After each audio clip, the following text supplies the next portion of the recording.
Submarino Ara San Juan, el capitán más querido, era su último viaje y se despedía del mar para volver a su tierra natal. En Tucumán dicen que Pedro Fernández siempre quiso servir a la patria. Quienes lo conocieron de chico, quienes lo vieron crecer en su tierra natal, dicen que siempre fue serio, solidario, respetuoso y tranquilo.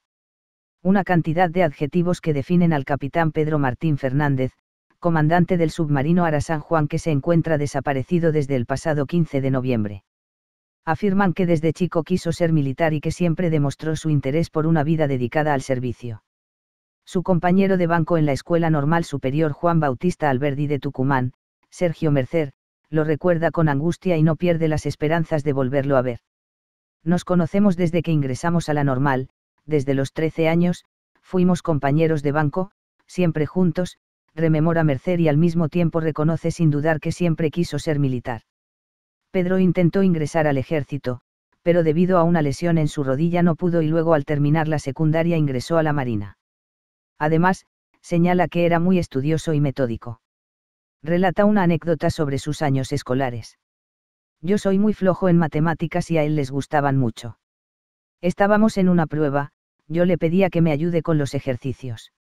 Lo debo haber jodido tanto que en un momento me agarra la prueba y se pone a hacerla, menos mal que la profesora no se dio cuenta y eso que caminaba entre los bancos.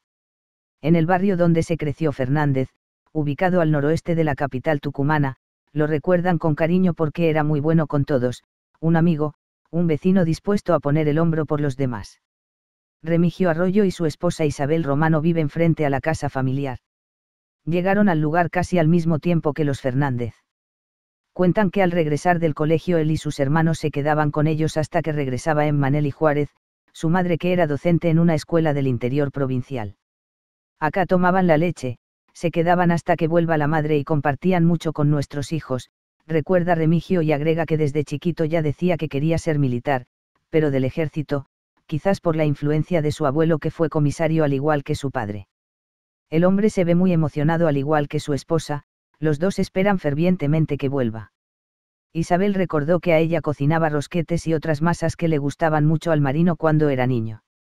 El capitán de fragata tiene un hermano mayor, Juan José Fernández, que cumple funciones en el regimiento de granaderos a caballo. Además de dos hermanas, una de ellas docente. La madre de Fernández, de 80 años, viajó, junto a una de sus hijas, a esperar noticias de su hijo en Mar del Plata. Pero antes de viajar le dijo al diario La Gaceta que él me había contado que este iba a ser su último viaje en submarino. Después se iba a quedar en tierra. Las lágrimas acompañaron a la mujer que señaló: no entiendo cómo no pueden encontrarlos, es muy difícil vivir sin novedades. El marino se casó con su compañera de la escuela, Ana María Raya Tanetti. Se pusieron de novios en tercer año y fueron, ella la bandera y él su escolta en la promoción escolar. Se casaron cuando él concluyó su formación militar mientras ella estudiaba farmacia en esta provincia.